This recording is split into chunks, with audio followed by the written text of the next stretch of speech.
SuperTalk Mississippi media production. This is Gerard Gibert, and thank you for listening to MidDays here on SuperTalk Mississippi. MidDays with Gerard Gibert is on the air. MidDays with Gerard Gibert is powered by C-Spire. Power your home or business with C-Spire Fiber. To learn more, visit supertalk.fm/C-Spire. C-Spire Fiber powers SuperTalk Mississippi.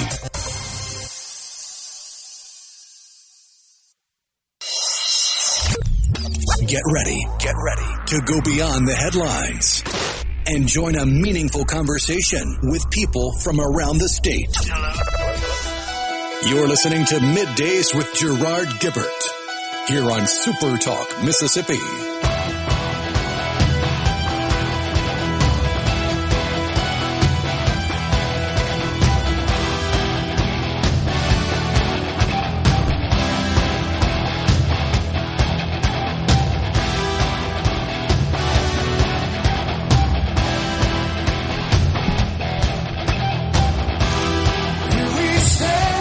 Good morning, everyone, and welcome to MidDays, SuperTalk Mississippi. I'm your host, Gerard Gibert, and I'm once again in Tupelo, Mississippi at the Cadence Bank Arena and Conference Center. We are here for the 2025 Digital Innovation Summit, Rhino Safe and Sound, back in SuperTalk Mississippi headquarters in Jackson.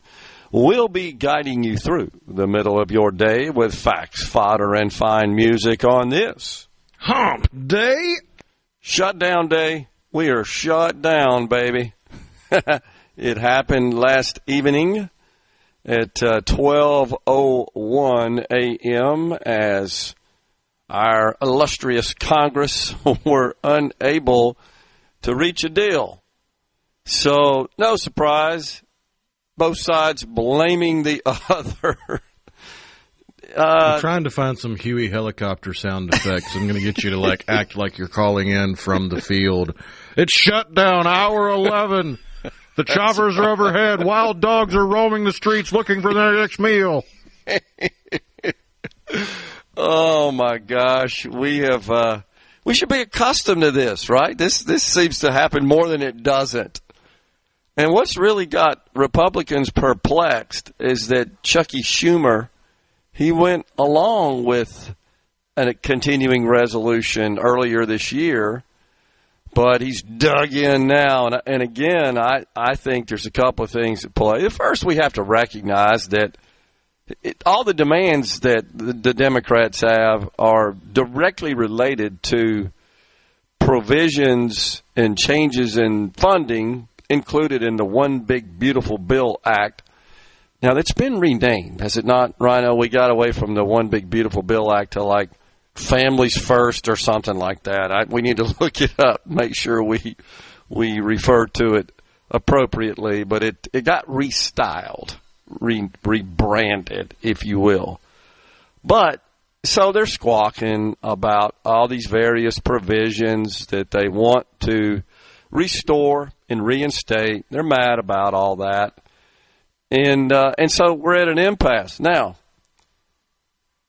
got to say that I think Senator Markwayne Mullin, he's up there in Oklahoma, I think he was listening to MidDays. And here's why I say that. I just suggested yesterday a theory that AOC could be credited with Schumer's intransigence. And Mullen actually said that on the Fox Business Channel yesterday afternoon at the show, after the show, the senator from Oklahoma. He said he went to the House floor and he railed against subsidies for illegal aliens. What's changed now is that he's scared of AOC. He's referring to Schumer. There have been videos, you've seen this, that are now being distributed, exposing Schumer, and I don't even know the year, but he was certainly a much younger man than he is now. But he went to the floor when he was a congressman in the U.S. House, and he talked about subsidies for illegals and illegals coming in the country and taking our jobs and consuming American-funded resources. He'd be right.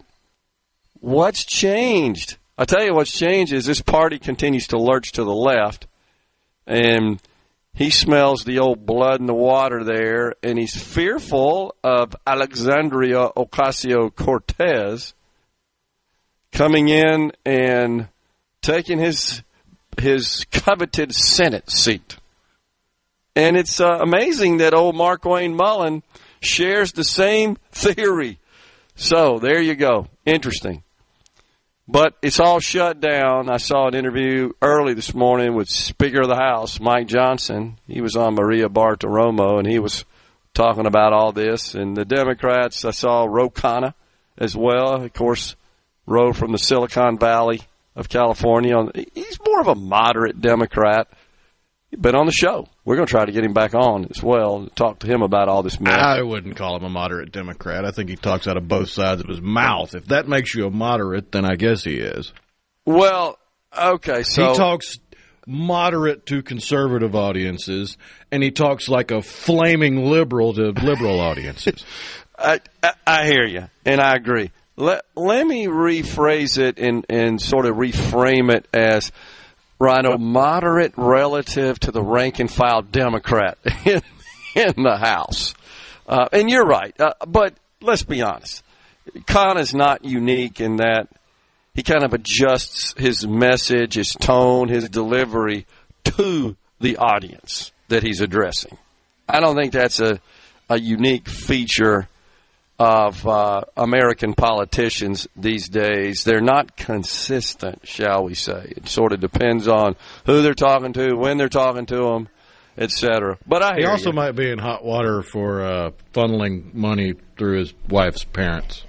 I saw that as well, and that's the kind of stuff that just absolutely disgusts Americans, does it not? When folks that get elected to office use their power, their privilege of elected office for personal or familial enrichment, as it appears the congressman did here. Like his kids trading stocks? Right. He not alone. He's got a 6-year-old making $1 million on the stock market? I didn't know about that. Oh, yeah. Oh, my gosh. Oh, man. Again, nothing that surprises anymore. Totally disgusting, despicable when that sort of stuff goes on. And look, this is why they're like literally willing to sell their mother to stay in office. It's that kind of special privilege, if you will, that they have that the rank and file American does not have access to, and that just aggravates people to no end. But that's what we're dealing with here. With the old government shutdown. I got to pass this on. By the way, we got a full lineup for you today. We got Dr. Jay Allen, the president of Itawamba Community College, coming on next, and then Lance Evans, the superintendent of the Mississippi Department of Education, joins us at 10:35. Rhino, what about Philadelphia raising the Chinese hammer and sickle flag, the communist flag, as LBJ would say? So October 1st is the CCP's National Day, and I guess that there are some folks that have some ties to the Beijing faction of this, and this is just bizarre that in this country. Now, we support free speech. See, this is where the liberals differ from us. I support their right to be stupid here, such as hoisting the CCP hammer and sickle red flag in the city of liberty, right? Philadelphia, where all this happened, where this country was hatched. I mean, it might make sense if you're doing it in, like, the San Francisco, Oakland area, because, like, 10% of the population is Chinese American. It's Chinese, yeah. Sure. I mean, heck, even if you were in, is it Honolulu? Yeah, that's the one in Hawaii. I think they've got like 5% Chinese American population, but Philly's got to be, if not one, just over 1%. It's crazy. Right, exactly. Even Seattle, Portland, the northwest area of the country has a large population, obviously because they're on the border there, and there's a lot of tech industry that attracts some of those folks. But the communist deal, you can celebrate Asian history and Asian culture, can you not, without the CCP flag? I mean, these people are literally celebrating, well, if you fly the real Chinese flag, they get upset because that's the flag of Taiwan. That's exactly right. That's a good point. But celebrating the Communist Party? I don't get it. I mean, this is a flag that represents brutal totalitarianism. There is a local association, by the way. I don't know that I can pronounce his name, talking about in Philadelphia. There's a local CCP association. Sering-Germe, or Germe, J-U-R-M-E, not sure how to pronounce it. Responsible, this regime, by the way, that these people are commemorating or celebrating, responsible for persecution and murder of millions. Also, don't forget their war on Christianity, destroyed thousands of monasteries, and they've had an ongoing genocide of people in Tibet, the Uyghurs in Xinjiang, etc. So they're flying this flag in Philadelphia, representing that carnage. It makes no sense. It's disgusting. We're taking a break right now, coming back with Dr. Jay Allen from Itawamba Community College. Stay with us.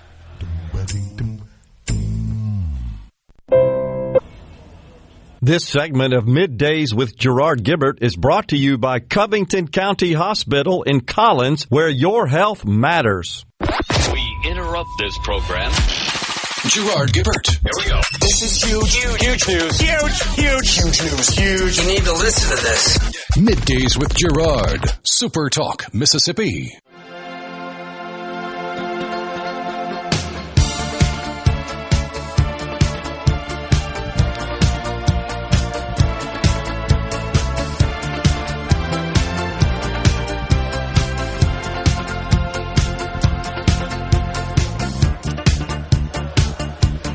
Welcome back, everyone. It's Middays. We're live at the Digital Innovation Summit, in Tupelo, Mississippi, at the Cadence Bank Conference Center, right next to the big Cadence Bank Arena. We're pleased to welcome now Dr. Jay Allen, the president of Itawamba Community College. Dr. Allen, always good to see you, sir. Thanks for coming on. Great to see you, Gerard. Appreciate you having us. You got it. So glad you're in Tupelo. Yeah, man. The fantastic event. Yes, it is. Absolutely. Wonderful event. It's been neat to have. You know, we have, it's an opportunity for high school students, college students, our employees to be out here and share some of the neat things that occur in. Morgan Baldwin does a great job really putting this on and creating this event. Yeah. All right, so give us an update at ICC. What about your enrollment this year? I understand you've had an increase. We've had an increase, 2% increase this year, 14% increase since 2021. So we love that cycle of growth. That's so good rather than just 1 year here or there. We love that cycle of growth. 2% is a lot easier to manage than, say, a 6% growth, which we've seen, which is exciting, but it's a little harder to manage. Yeah. And then that puts us at 5th largest community college in the state with more than 5,300 students. Wow, that's awesome. Yeah. So beautiful campus as well. Always got to point that out. Absolutely. The setting is just fantastic. I know you guys do a great job. I've been honored to be on campus for your graduation before, and what an exciting time that is. The students, their families all come together. I know you got to feel good. It's one of my most favorite days of the year. Is the culmination of everything we've worked towards. Sure. But not only that, it's a vitally important moment in time for those students and their families, and they've accomplished so much. And some of them are going straight to the workforce. Some of them are going to be moving on to a university setting, or in some cases, they'll be moving to the workforce with that career tech degree, and then they will also be pursuing a bachelor's of applied science degree at the same time. So that's wonderful. That's awesome. So tell me about this Respiratory Care Tech National Award you've been distinguished with. So our Respiratory Care Technology program has been around for a while. It's a great program, and we knew that. But to get distinguished Respiratory Technology Credentialing Success Award was tremendous. Best pass rate in the state of Mississippi with 94%.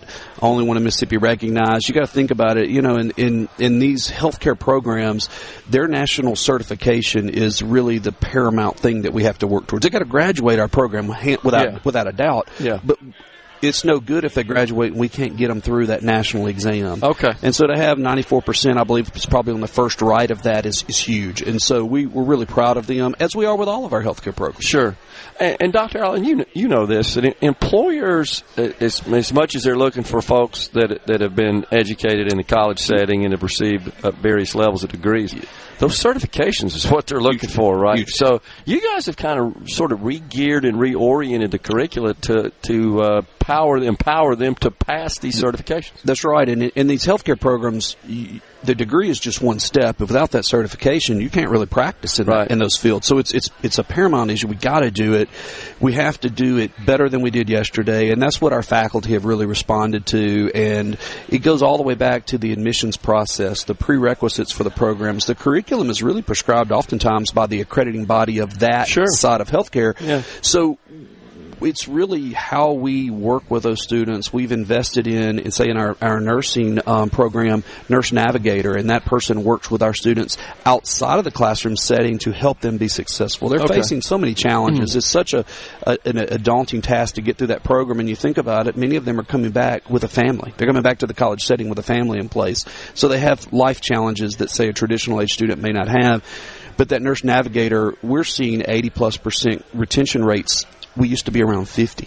Oh, wow. So you think about it, we probably put, just a rough estimate, 40 more nurses in our workforce this past May. Yeah. That's tremendous. This is an evolution, though, that I've observed in higher ed, though, is it not, where you guys are working so much more cooperatively and collaboratively with the private sector to make sure that your educational curriculum, your pedagogy, is preparing students for the work. It has to be that way. You think about it in our career tech areas, our career fields. If we're not preparing them with a skill set that's going to make them successful in the workplace, we're failing. Yeah. And so we have to do that. We also have to turn around and give them that ability to say, hey, you know what? We can give you this skill. We can pair that with an apprenticeship, and you can practice that skill every day in that work environment, or in our case, 3 days a week while you're in class 2 days a week. And it's that earn and learn model. That has been a tremendous improvement for our students as well. So talk to us about, I've been informed you've got a research partnership with Brown University. Yeah, so I'm not even sure how we came about this, Gerard, but 3 years ago we developed a partnership with them, and they had a research project they were working on, and they had some grant funds that would actually pay our students. So in the summer, our students are doing this research project for Brown University, or you might say with Brown University, and they're studying, at first it was, I believe, air quality. Now they're studying noise pollution and air quality, and it started surrounding educational, K-12 educational sites, and now it's expanded out, and they do it in our service area, and they're going out and taking readings, and they're having to report that back. They're having to deal with equipment failures, all those things that you find in a research field. Sure. But they're getting university-level research with a university partner that we don't normally have that capability to do. And these three students, Kent Humphreys was ICC student now at Delta State, Allison Johnson, ICC middle college student. So she's a Tupelo high school student who graduated this past May with us as a middle college student, and then the next week with the high school as a high school student. But she did that this past summer, is now at MSU, Mississippi State University, and then Braden Walters is now at Millsaps. And those students got to present on their results from that research project. Braden's actually one of our former soccer players and is one of the co-captains of the Millsap soccer team. So he missed that presentation because he was playing soccer, and I can't fault him for that. That's awesome. But we look for those research opportunities for our students that are really interested in that. Yeah. And so we hope to develop more of those opportunities. That's fantastic. A partnership you've got going on career education with the W. Talk to us about that. Yeah, so we've had the ability through some work done through IHL. Mississippi State's a real leader in that, in the Bachelor's of Applied Science degree. And so in the past, if a student had a career degree with us, career technical degree, 60 hours worth, they could take 15 hours of the academic component of that to their university to work on a bachelor's degree, but they almost had to start over. Well, through that change a couple of years ago, now they can take all 60 hours, and the university will count all 60 hours. They can also narrow that focus down as to what they might want to do at that university to get that Bachelor's of Applied Science. It could be in business. It could be in management. There's so many different areas. So the W has come along, and they have a unique opportunity there where actually they will allow our students to transfer up to 90 hours. Shortens time to degree, reduces cost. Sure. Obviously, their cost is higher tuition-wise than our tuition cost. So you can see that having a great opportunity for our students. And so they did this with a 3+1 model where you can actually get that Bachelor's of Applied Science, and then you can also stay and get that master's degree. Gotcha. Most of our MBA, Master's in Business Administration, you can do most of this while you're doing it online. So it allows you to continue to work, because many of those students would be in the work environment. Computer networking, cybersecurity, computer programming, business and marketing management, hospitality management, paralegal, and construction management are the programs that they're working with us on right now. So we hope that'll continue to grow. As I say, there are many university partners doing that in our state, but we so appreciate the W stepping up and being willing to do that. And their 90-degree transferability does help our students a lot financially. All careers that are growing and are in demand, right? Absolutely. And you think about it, they've been out there working in that career field for a couple of years, and they're looking for a promotion, and they really need a bachelor's degree in order to get that at that larger corporation, larger manufacturing site, whatever it may be, or hospital setting. Well, this is a path for them to do that. Makes sense. I've been wanting this for most of my career. To see it come to fruition has been tremendous. In the couple of minutes we got left, Dr. Allen, of course, we'll be down there at the Capitol with the legislature again in a couple of months. Yes. Anything on your radar there you're talking to reps and senators about? We are. Of course, we always are looking for, adequate funding for our community colleges as a whole, all 15. And so the presidents are obviously focused on that, primarily starting, though, with the ability to fund pay raises for our employees. It is more competitive than it's ever been to retain employees and to attract talent that we need. We want to be able to do that, and pay raises help us do that. But then also our ability to operate our institutions, because costs have not gone down any, they only go up, and especially post-COVID. And so a budget that allows us to be flexible and competitive and find the programs that are needed to serve our community, so that always our ability to make improvements to our facilities, continue to maintain those and upgrade those as needed, are huge. We know that school choice will occupy some of the oxygen in the Capitol. We know that, and so you just try to keep your ear to the ground to that. But I'm excited about, as we get back to that. I don't necessarily always love the Capitol, but I love the people there. Yeah. And so it's exciting to get back and see them. And I love, of course, running into you in the Capitol from time to time. Always fun. We got about 30 seconds before we go. You got big homecoming coming up. This coming Thursday. You're going to be honoring some folks, right? We are. Mitch Waycaster, Alumnus of the Year. Mike Sullivan, Athletic Hall of Fame. Jamaica Hoskins, Athletic Hall of Fame. Randy Kelly will be Distinguished Service Award. Does tremendous work with Three Rivers over there. And then Philip Faulkner, Young Alumnus of the Year. So we're excited about that next Thursday night, a week from tomorrow. It's going to be a lot of fun, and it's always exciting to honor those folks. Congratulations to the honorees. Dr. Jay Allen, President, Itawamba Community College. Appreciate it. Thank you, Gerard. Appreciate you. We're coming right back with Dr. Lance Evans from the Department of Education. From the Seabrook.com.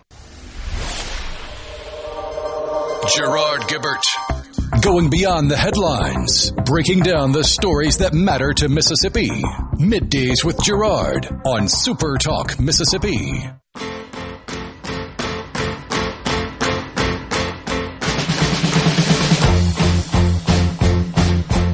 Welcome back, everyone. It's Middays from Tupelo, Mississippi. We're at the Digital Innovation Summit at the Cadence Bank Conference Center in the heart of Tupelo on Main Street. We're pleased to welcome now Dr. Lance Evans. He is the superintendent of the Mississippi Department of Education. Dr. Evans, good to see you, sir. Thanks for coming on. Yes, sir. Thank you for having me. Tell us about this event. What do you think? Yeah, I think it's outstanding. I was on a panel with a group of outstanding people. I think anytime we can bring leaders together and talk about the successes, the challenges, and what we need to expect in the future, looking at workforce and obviously from my perspective, our students in our K-12 world, and tying that back with our with our business and industry leaders. The panel I was on, we had healthcare was represented, the banking industry was represented, manufacturing with Toyota, and then of course public ed.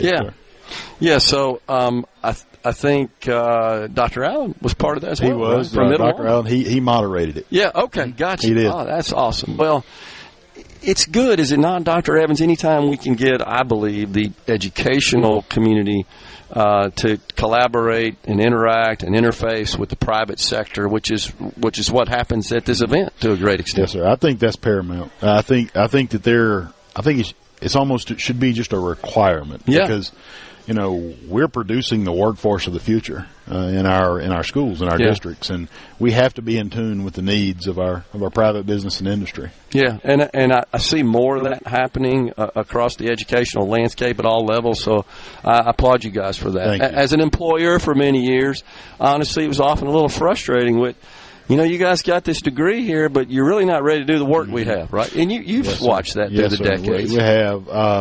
Or you have students that come out and they don't really know what they want to do. Yeah. It is, you have to be very intentional about it, though, because if you're not intentional about that connection between the workforce and the K-12 world, it can get lost. Yeah.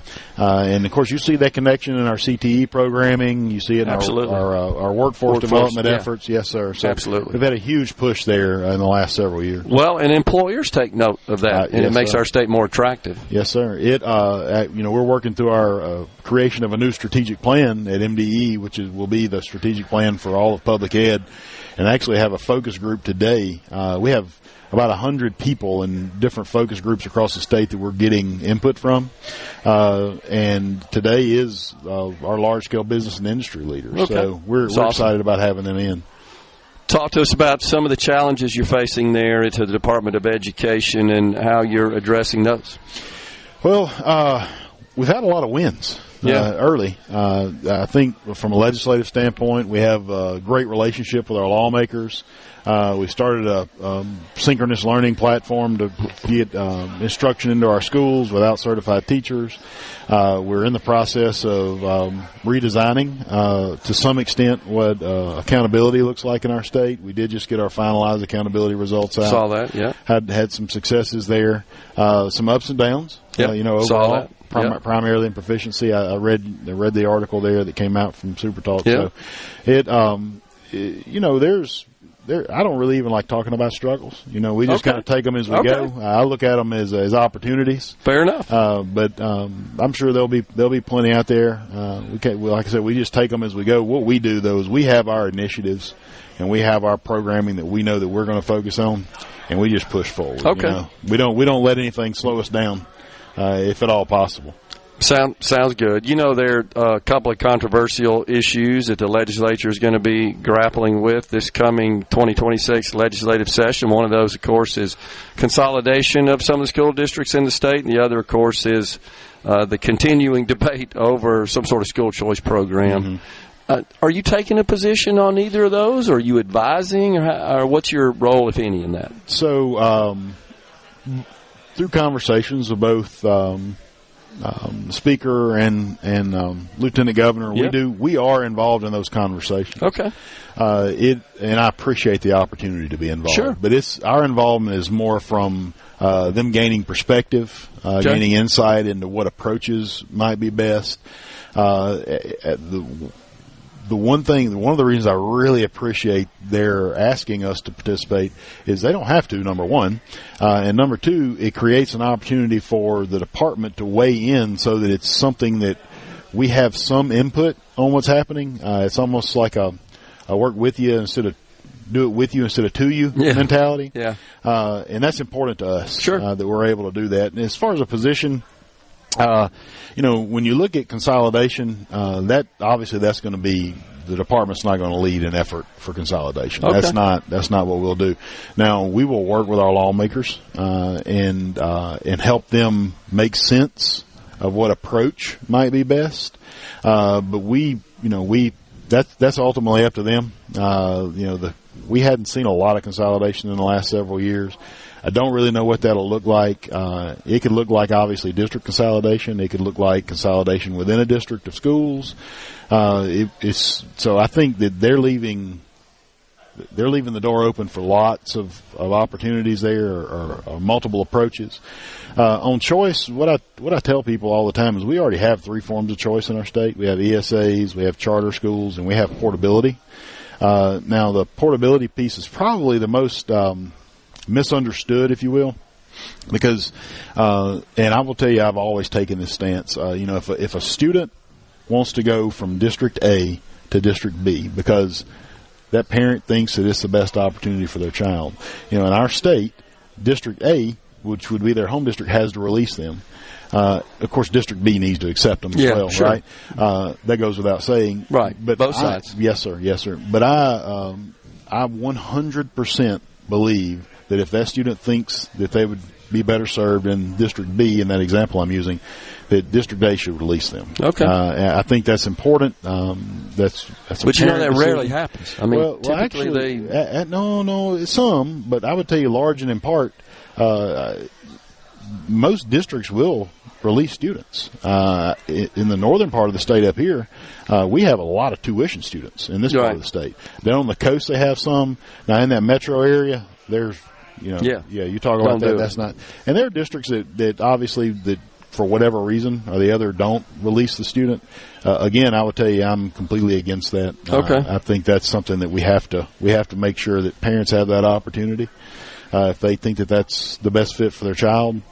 And my response to that has been, well, if we're having students leave our district, we need to do some internal searching as to what we're doing, which is causing that to happen. So, and then of course we want to provide support at the department for our districts to help them be successful. The goal would be for no one to ever leave your district or never really want to leave your district. Well, as you know, the fear always is, and the concern is that the state funding would follow the student to the receiving district or school, and that causes some heartburn for the home district school that would lose those funds. And generally, that's the objection I hear cited.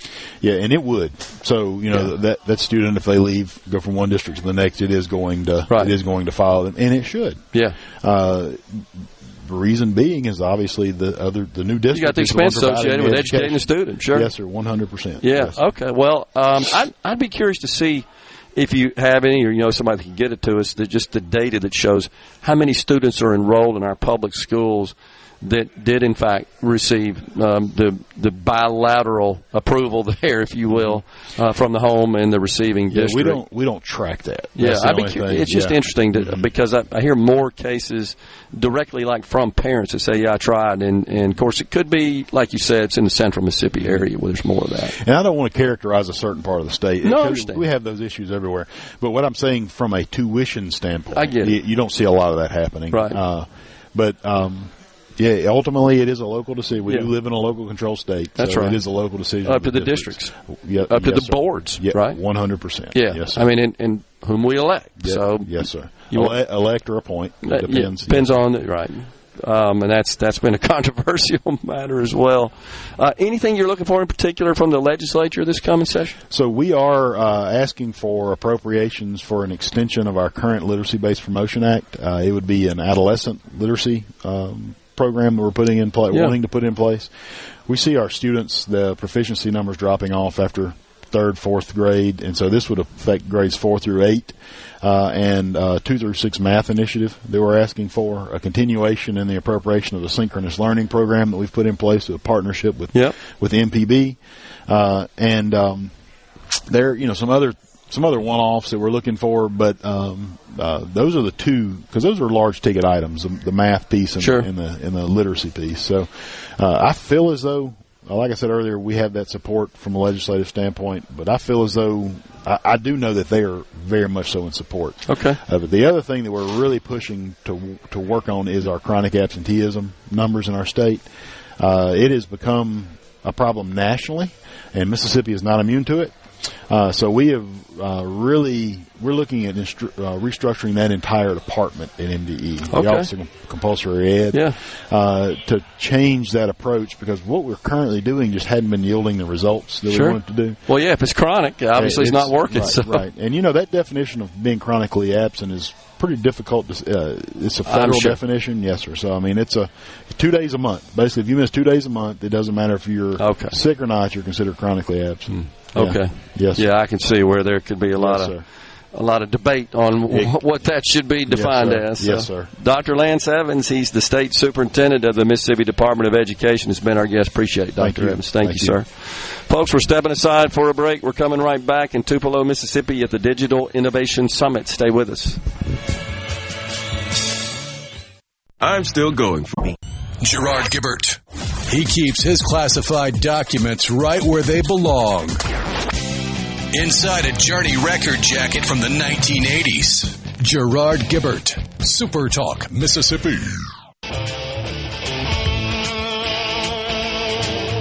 The blues has got a hold of me. I believe I'm getting dizzy. Help me now. I keep thinking about that night in Memphis. Welcome back, everyone. It's Middays from the Digital Innovation Summit in Tupelo, Mississippi. The government is hereby shut down. And somebody on the C Spire text line, let's see if I can get to it here, informed us that, it's Dan in Hattiesburg, that the clip of Schumer on the floor of the U.S. House railing against immigration, illegals, consuming taxpayer-funded resources and jobs and so forth. 1996. Wow. My, how times have changed. 31 years ago, Chucky Schumer. And he, of course, he was yesterday, Rhino, you probably saw this. He was asked about a New York Times poll. New York Times now. That said that most people, certainly within their poll, blame the Democrats for the shutdown. And Schumer, who, of course, normally gets all sorts of glowing praise from the slimes, he's friendly to the large newspaper outlet. But in this case, he wasn't. He's like dismissing the poll. Oh, my gosh. These guys are so inconsistent. And as you like to say all the time, they have no standards except double standards, and he is an example of that. I would like to point out, however, that there's some nuance about all this illegals receiving health care benefits in this country. It's brutally complicated.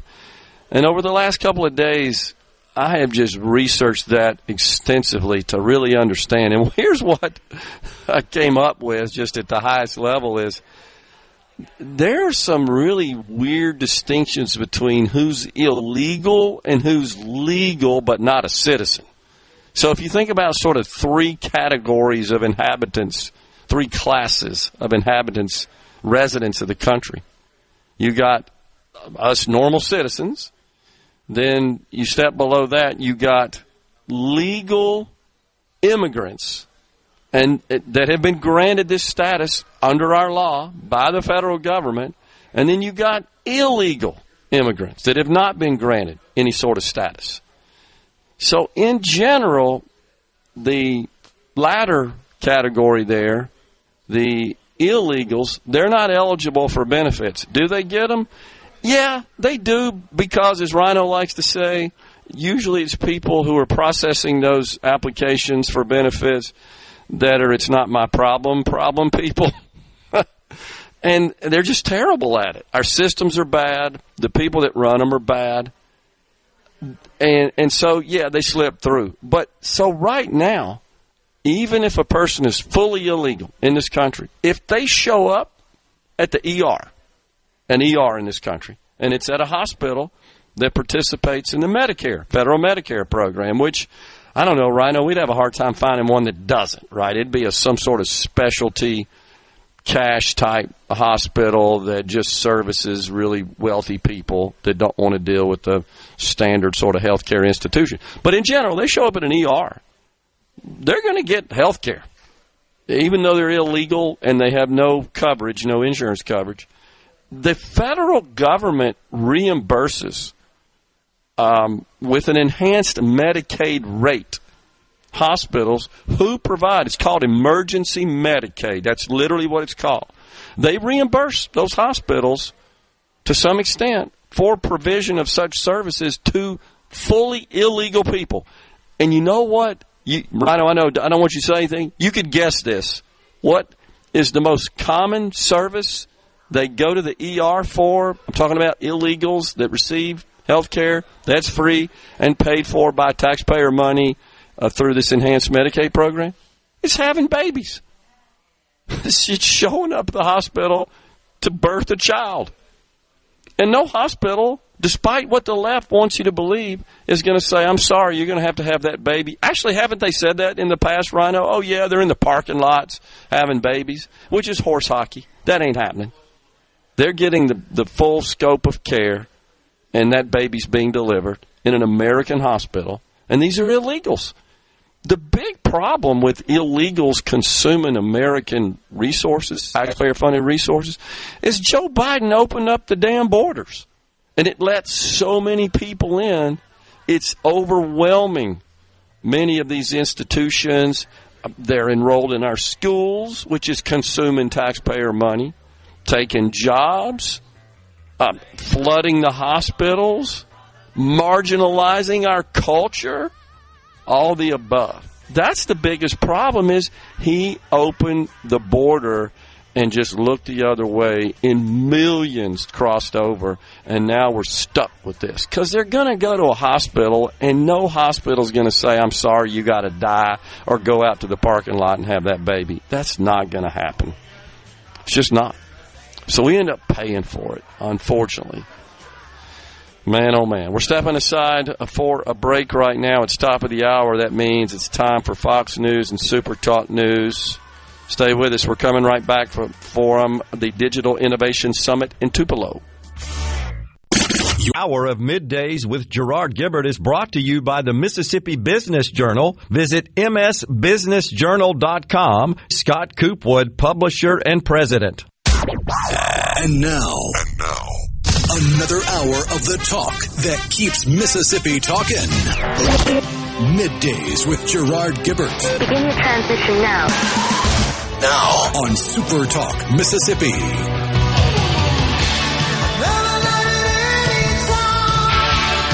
Welcome back, everyone. It's hour 2 of Middays from Tupelo, Mississippi for the 2025 Digital Innovation Summit on this Hump Day. It's our pleasure to welcome now Scott Hendricks, board member with Megapop and director of the Tom Bigby Electric Power Association. How's it going there? It's going Scott? Great. Gerard, Thanks for having me. I got to talk to you last year. Excited to do it again this time. Yeah, man. Appreciate you coming on. So, absolutely. Another great event. Looks like, Scott, it gets bigger and better every year. It's amazing to me what we've done here. Megapop's history, and you may have already talked about it, so I won't belabor it, was just to find a way to bring middle mile fiber to North Mississippi. And now that that's been accomplished by so many folks, switching to an education and informative format, starting an innovation digital conference in Tupelo of all places, we didn't know how it would go. It's been tremendous. World-class speakers. Yeah. Just attendance that's growing every year. The splicing rodeo that we help sponsor at Tom Bigby has grown from 40 students to 80 students to 120 students. I don't know how we'll handle anymore. It's just been amazing. So much of this topic touches everything we do in everyday life now. AI is coming. Cybersecurity is on the everybody's list of concerns. Work from home, telemedicine, all the things we can do. Fiber. This conference brings a lot of that to one place, and brings what I think is interesting. It brings a Mississippi focus to it, which is important to me.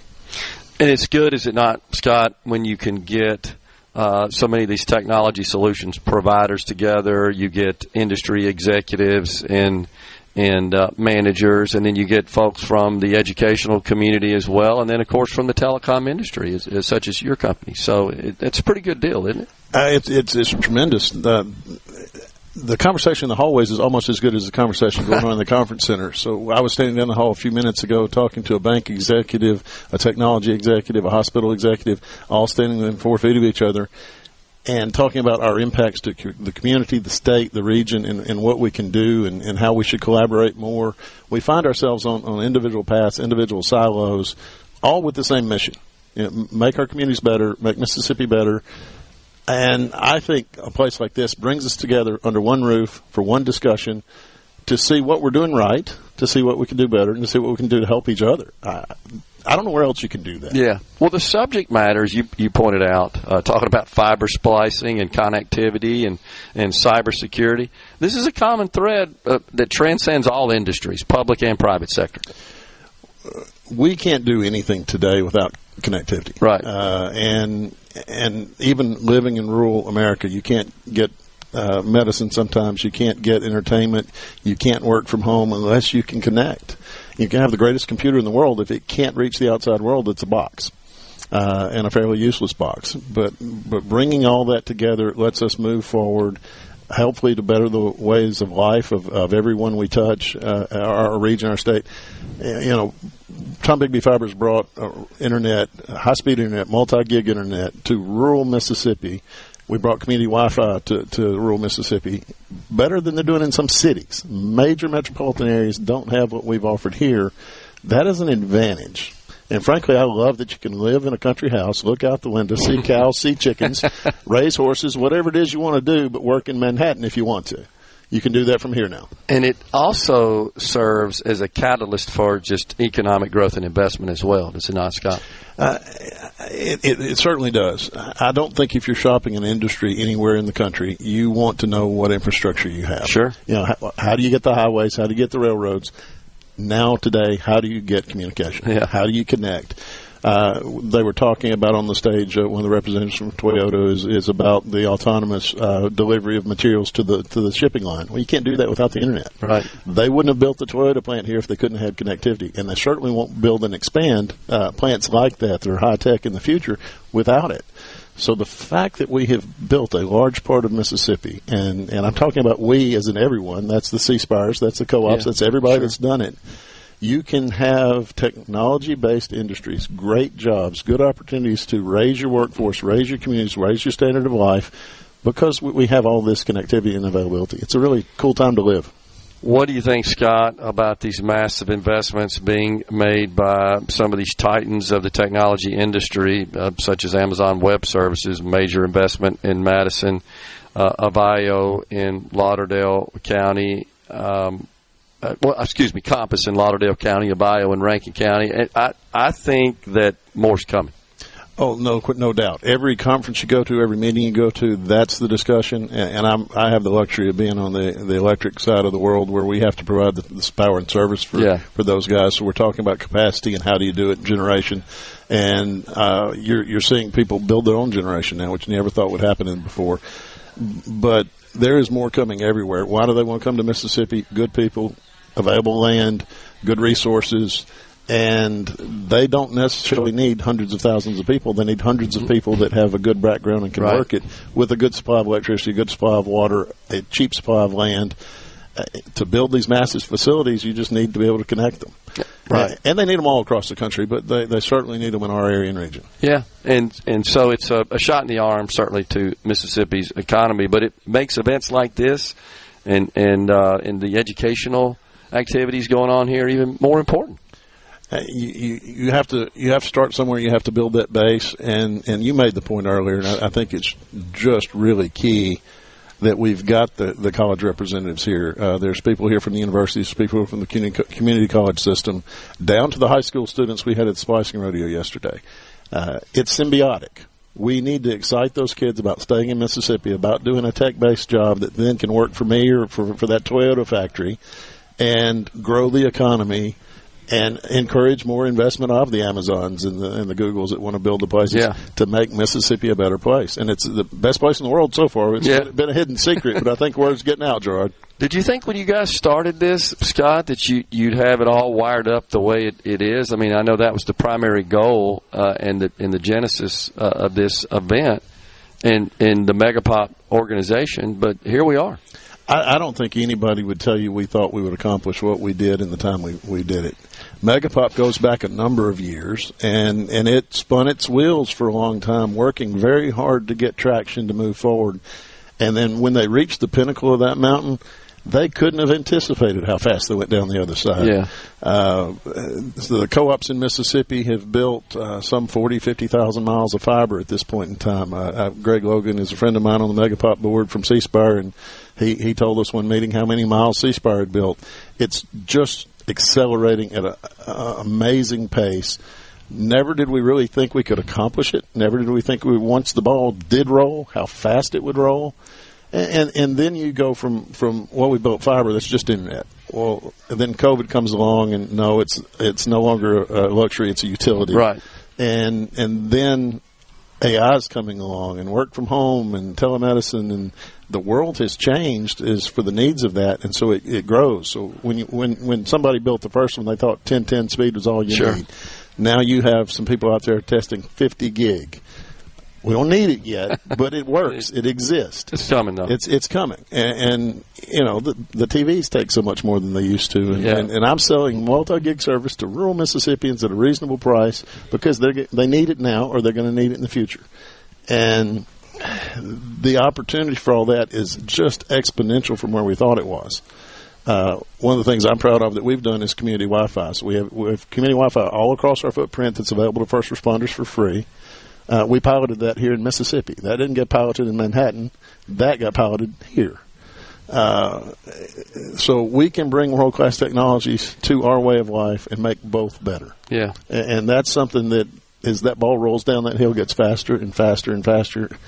And I always like to say Mississippi's always been innovators. We've been writers. We've been music. We've been a lot of the products in the past, and we didn't always get a good rap.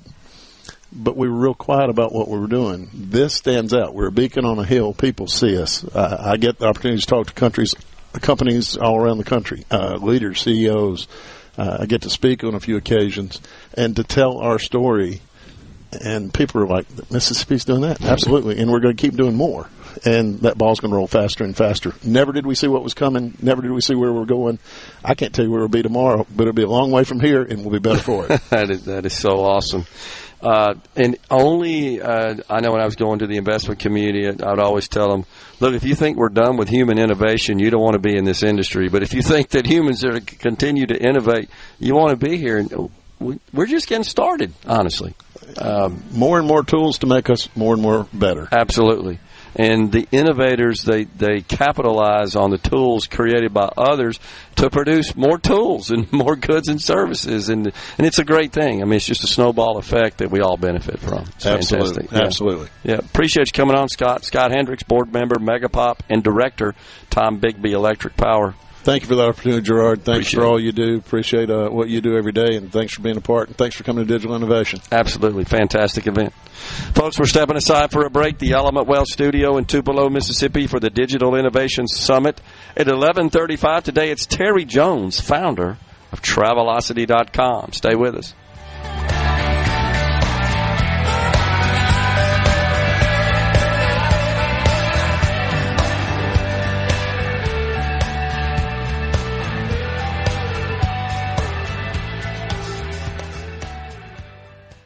Need to move. Covering the stories that matter most to Mississippians. Gerard Gibert. Middays with Gerard. SuperTalk, Mississippi.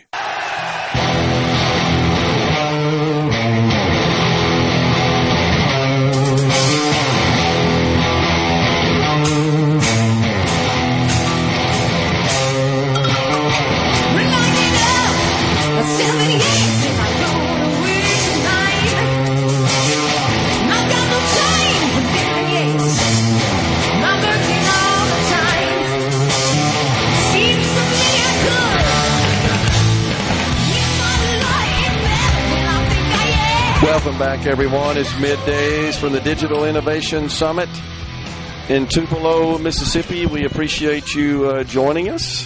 Fantastic event. It's our pleasure to welcome now Terry Jones, founder of Travelocity.com. Terry, thanks for coming on. Hey, it's my pleasure to be here. So I understand that you spoke today at the event. Just walked off the stage. What was the message? Well, it was really about digital disruption and about, disruption and innovation are two sides of the same coin. But you only call it a disruption if you don't do it. Yeah. If you do it, it's an innovation. So don't just sit there.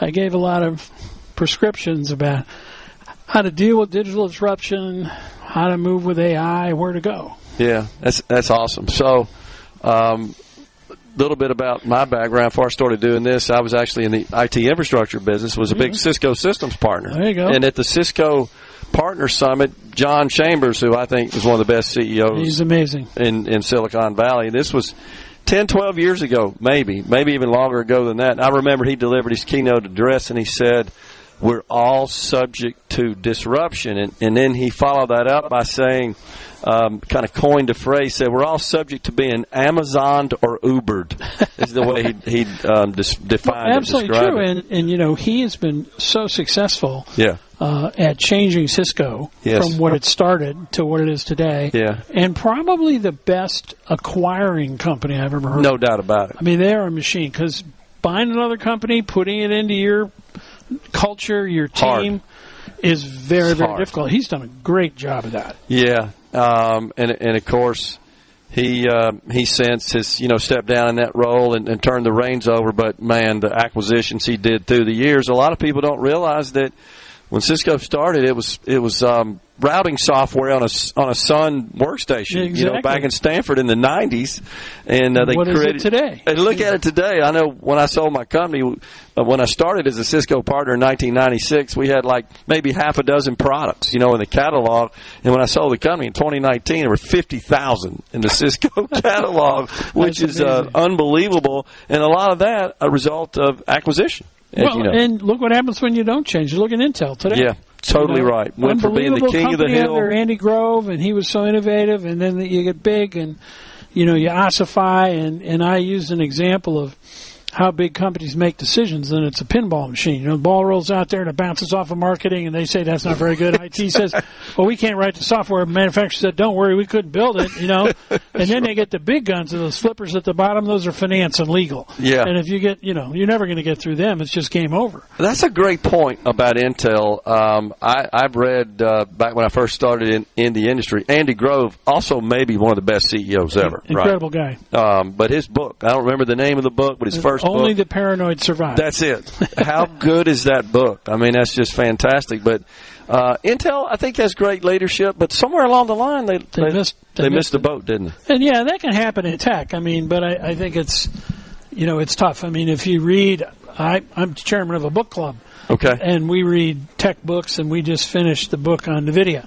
Yeah. And about Jensen Huang, yeah. And, that was a game company. I mean, graphics for games, and they failed a dozen times. Yes. And now they're the most valuable company on earth. Unbelievable, isn't it? And a lot of it has to do with his management. I mean, he's a hard-driving style. People work very hard. He's kind of a Steve Jobs, Bill Gates kind of a guy. Yeah. And it takes that for those kind of companies to survive. I like to watch videos of his speeches and remarks, and I read almost everything he writes because I think he's brilliant. But he was at Stanford a year or so ago, and when he wasn't like the keynote speaker at graduation, but he addressed seniors at Stanford. And one of them asked, what kind of guidance would you have for us? It was kind of a Q&A format. He says, I hope you all experience pain. Yes. You remember what I'm talking about? Yeah. He said, experience pain. What do you mean experience pain? He says, pain makes people really innovative, really work hard, really contribute, and succeed and flourish. Right. And he's absolutely right about that. I gave a commencement address at University of Nevada, and it was nurses and doctors and engineers, and I said, look, you guys have got an amazing education. What you've learned is terrific. It's all going to be out the door in 5 years. And all the professors looking daggers at me. I said, no, it's not. So you have to learn how to learn. Right, precisely. It's learning how to learn and 100%. change and be like you and read all the books, because the world is moving very, very fast. Yeah. And so, I'm a history major and ended up, being chief information officer of American Airlines. But you just have to absorb and learn constantly in this new world, or you're going to fall behind. Don't you think, to a great extent, that perhaps the greatest takeaway, the biggest value of a college education is that learning how to learn? Absolutely. It really is. I mean, and I'm a fan of liberal arts, and liberal arts kind of teaches you how to learn and think, but, it doesn't matter. It could be engineering or nursing or anything, as long as you're open to change. I mean, I remember, maybe it was even 4 or 5 years ago, I went to a doctor, and I said, well, here's a CD of my x-ray. He said, oh, we don't use those. And I was like, you don't? And then, you don't even get them online? Oh, no, we need a printout. We need a physical x-ray. And we're like, okay, dude, I think I'm going to a different doc.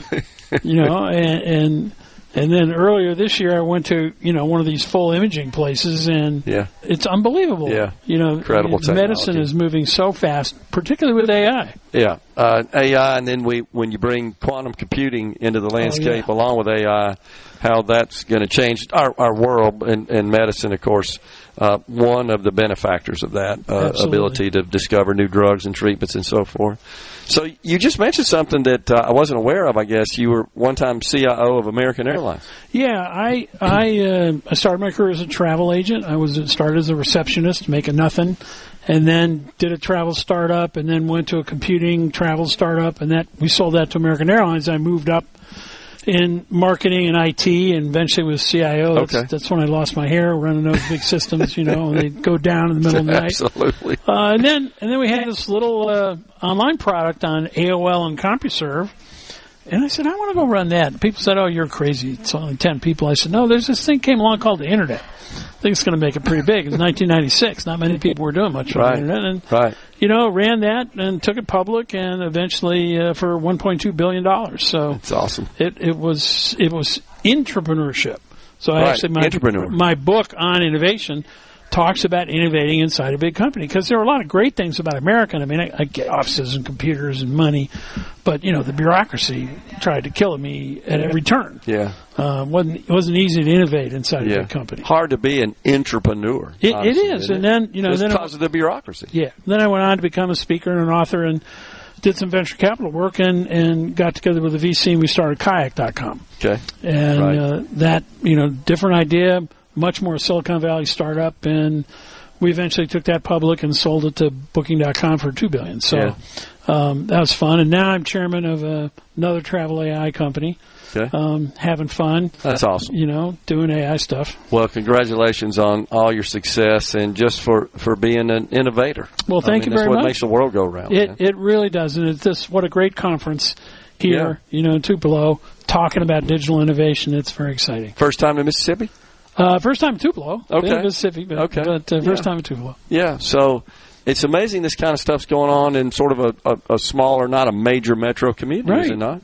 Right. Well, and they were smart enough to build a big fiber backbone. Correct. And, get the technology in here, and they're, the community colleges talking a lot about education today, and the Toyota plant guy was here talking about how important it is for him to have people who are well trained, but they have to change. They have to learn. I mean, people on the line have engineering degrees now. Yeah, it's amazing, no doubt. Well, everybody is essentially a technologist when it comes down to it. And in companies, I like to describe, say, for example, John Deere. You think about those guys, they make tractors, right, and farm equipment.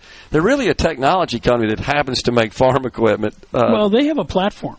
Right. That platform shows you now using AI-based scanning. That's a weed. I'm going to just put herbicide on that one weed and save you tons of money and reduce pollution, reduce impact. Improve yields. Same thing. Here's where we need more water. They bought a weather company, or they're partners with a weather company. I mean, the tractor is a platform. I actually talked to a banker who was in Iowa, and he said we had to really squeeze down our transaction time because farmers are doing banking in their tractor, and it's only 6 minutes from one end of the field to the other, so they want to get the transaction done, because then the guy stops and unloads the reaper and runs out of time. That's so cool. Appreciate you coming on, Terry. Thank you Thanks very a lot. much. Really enjoyed it. Terry Jones, founder of Travelocity.com, right here in Tupelo, Mississippi at the Digital Innovation Summit. We're stepping aside for a break. Coming right back. Stay with us.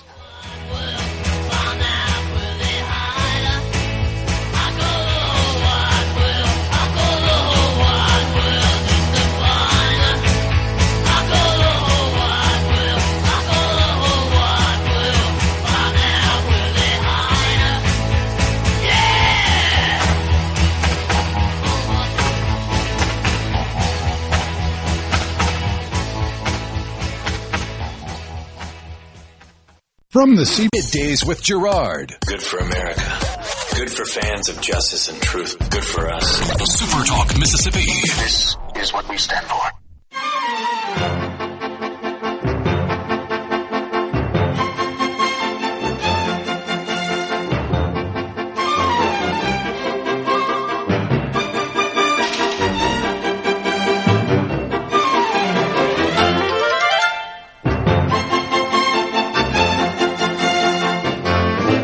What is this, the Boston Philharmonic, or what do you got going on there? No, I spent like an hour last night trying to find this song, and you got the Travelocity dude on early. Okay, this is the songs from the Roaming Gnome commercials. That's right. I forgot about that. What a fascinating individual he was to talk to. I mean, honestly, I'll have to admit, Rhino, I'm in awe of people like that. They kind of traverse the industry through the same period that I did, but obviously created a whole lot more than we did. But it's just so neat to meet people like that were trailblazers and had ideas and refused to let, as you could tell, all the bureaucracy get in the way and all the naysayers. And it's probably fair to say that almost anybody that has had some interest in an idea such as he had got told by a bunch of other people, oh no, that doesn't really have any possibility of succeeding, right? And they're just defiant about it, and then they become super successful from an overall business perspective, from a personal financial perspective. You can obviously tell from the numbers he was throwing around, he's done quite well, and he should. He created enormous value for society. People utilize the services that he produced, but serving as the chief information officer of American Airlines, which is a very dogmatic, it needs to be very dogmatic, very rigid IT environment. And like he said, a 7/24 nightmare, honestly. You're never away from it. You never sleep. It's always something. And I know the average person may think, well, yeah, it's a problem when there's some disruption to my travel, my flight plans. But what they don't know is the millions of problems that are being solved behind the scenes that never got to that point, right? But that they're having to grapple with and devise quick solutions to correct. The good news is we got all kinds of powerful, sophisticated technology these days that help identify those potential issues before they materialize so that they can be addressed and remediated. It's more preventative maintenance type stuff. And honestly, as you know, Rhino, that's the power of AI that's being embedded into all of these analysis and monitoring tools that information technology professionals are using to manage those giant infrastructure environments. But he had this idea that this internet thing was going to change the travel industry. And I think it's just fascinating when, folks around him said, well, that group only has 10 people in it. It's really not going anywhere. And it's like hold my beer scenario. So this is great. And almost everything we're all accustomed to that's mainstream and common to us today came from that same process. It was just some ideas hatched. And that's the beauty of the American system. It's the beauty of capitalism. It's exactly what the Democrats in this country seek to eliminate. That's what's so sickening about it. But they're quick to use all that technology and all those tools and get tremendous benefit from it. But they want to change the policies, the standards, the systems, the taxation, the regulations, such that it would hinder the creation of such innovation. That's the engine of our economy. I know, second-order thinking. I'm going off on a rant here and hoping that they maybe will get their eyes open, but no, they're more worried about letting the illegals utilize American taxpayer-funded resources than they are common sense policies that promote innovation and prosperity.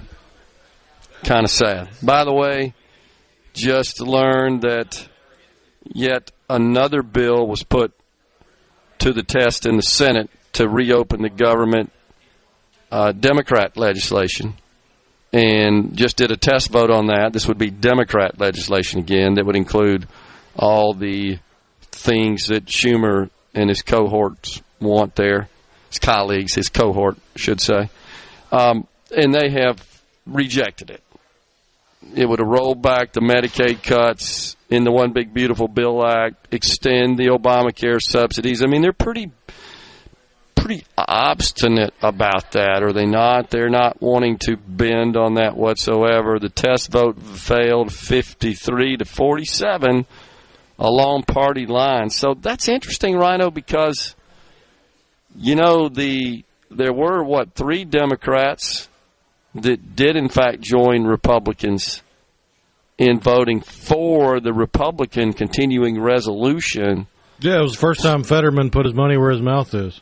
Sure did. So it's Fetterman and, was it Capito? And Angus King. I thought King was an independent and not a Democrat, though. But it was 3 of them, right, to join all the Fetterman. Independents caucus with the Democrats. Yeah, they do, generally speaking. You're right. But Angus King from Maine. But I guess what I'm saying is this is surprising in that in this Democrat legislation, Democrat-sponsored legislation that did just fail, it would appear that all of the Democrats voted for it, which would include Fetterman. So he voted for the Democrat legislation today, but for the Republican continuing resolution yesterday. It's a little confusing, to say the least. Yeah, it was Cortez Masto of Nevada. I said Capito, but I misspoke.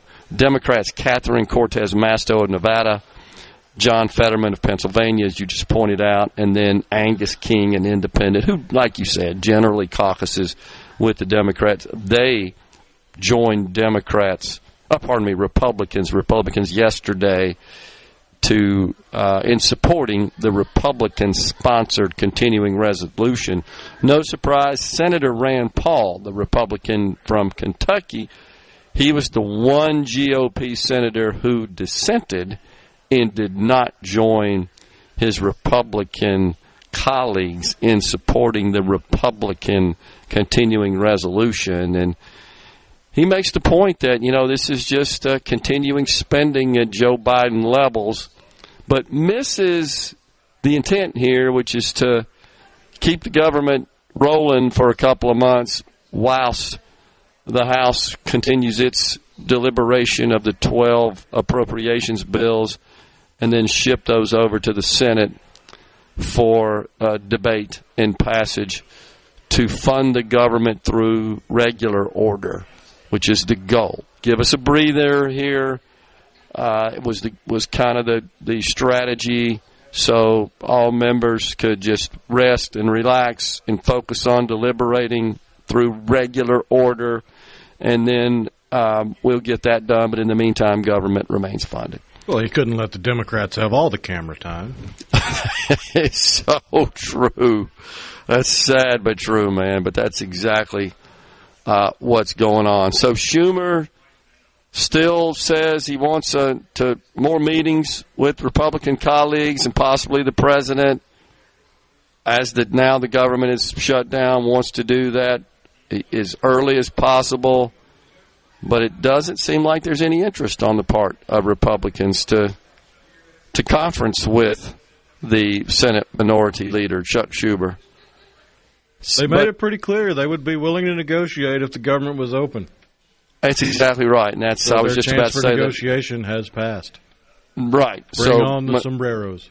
Majority Leader, Senator John Thune, I think is the correct pronunciation, is the one who said, hey, I'm here. If this was last night.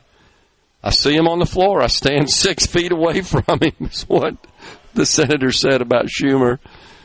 So he said there will be additional opportunities, end quote, for rank-and-file Senate Democrats to break with Schumer to reopen the government, though if the bill fails Wednesday, then senators will be brought back through the weekend to keep voting after the Yom Kippur holiday on Thursday. President Trump, it doesn't seem to be too concerned about it. Honestly, he shared photos of his meeting with Schumer and Hakeem Jeffries that didn't produce anything. He also... With the Trump 2028 hats on. I was about to say, he had the Trump... you got to love a president with a sense of humor. He had the Trump 2028 hats on display for the Democrats, and Trump was grinning while Schumer was getting into an argument with Mike Johnson, it was reported. So the He's shutdown, enjoying trolling Hakeem Jeffries. He's a pretty good master troller, honestly, is the president. Because he put out that video, The video that now has been labeled by mainstream media as a deep fake with the AI-generated mustache and sombrero on Hakeem Jeffries. And he's now had, I think, 3 separate speeches where he said basically the same thing, that it was offensive, it was racist. Oh, my gosh. They just can't laugh at anything, can they? I say it all the time, but they're so dang Bring on serious the about Put them on all of them. Make them all look as stupid as they really are deep down. Unbelievable. Laugh. Good grief. We are taking a break right now. We're coming right back to the Element Wealth studio, relocated to Tupelo at the Cadence Bank Arena, and we're actually in the conference center adjacent to the arena for the second day of the 2025 Digital Innovation Summit. Coming right back. Poly-up of Mississippi. Now back to Middays with Gerard here on SuperTalk Mississippi.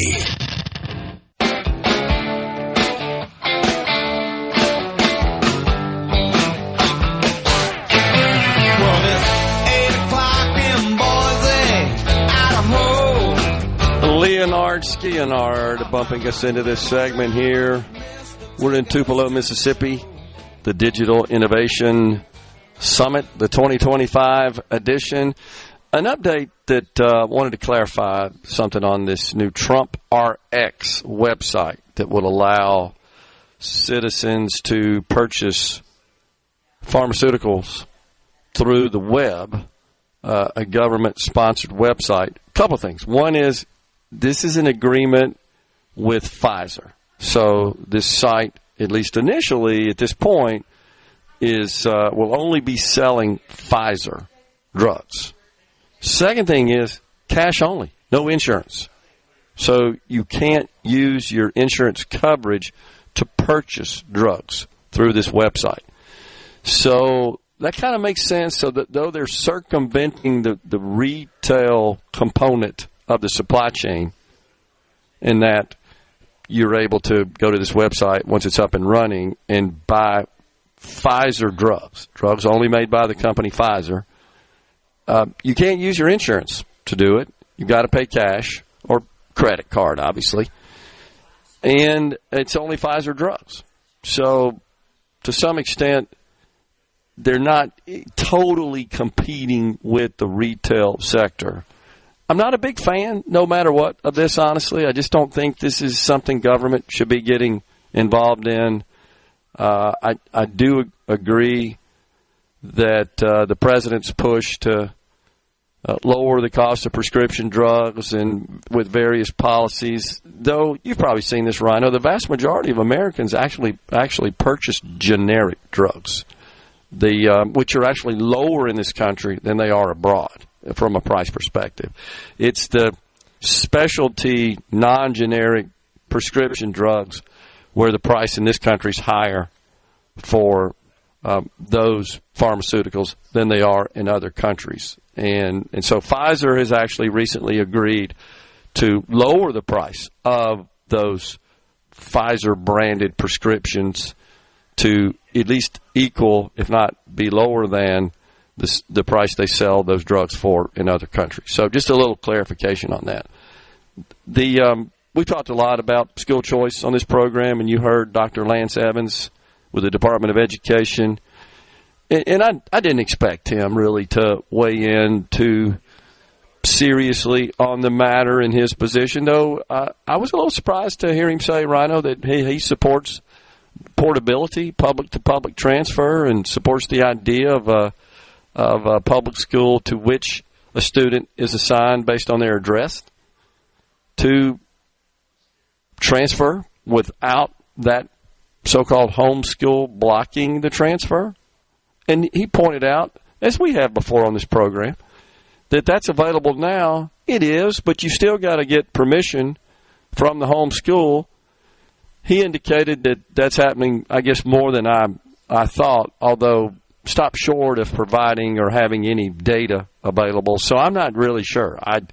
All the scenarios I'm aware of, the students have been denied. He also talked about tuition And what he means by that is that in some situations, if you transfer from a school A to school B, keep in mind that the state funding follows the student from A to B, but the local funding does not.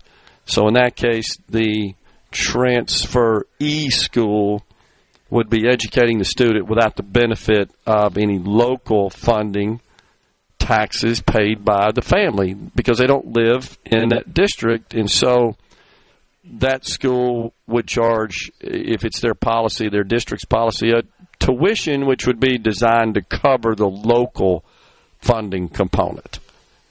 All of them don't, but some do. When that occurs, which is still fairly rare, I still believe. I'd be curious as to know just how many students are enrolled in a school, in a public school, that's not the school that's attached to them based on their address. I'd be curious to know that.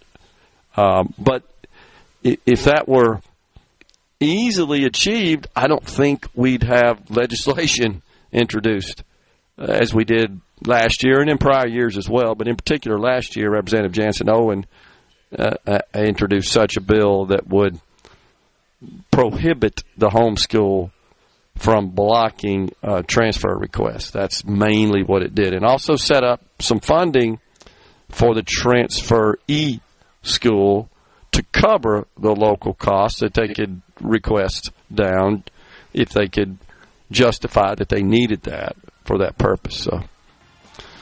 So interesting, but I'll get to it after the break. There was an article that was published, an essay, if you will, in the Mississippi Today, and it was Chauncey Spears, by Chauncey Spears. He is fairly staunchly opposed to school choice. He's an educator, community champion. It's how his bio reads. With 2 children in public schools, the Innovation Hub manager at the beloved Community Partnership with the International Museum of Muslim Cultures. Honestly, I've never even heard of that.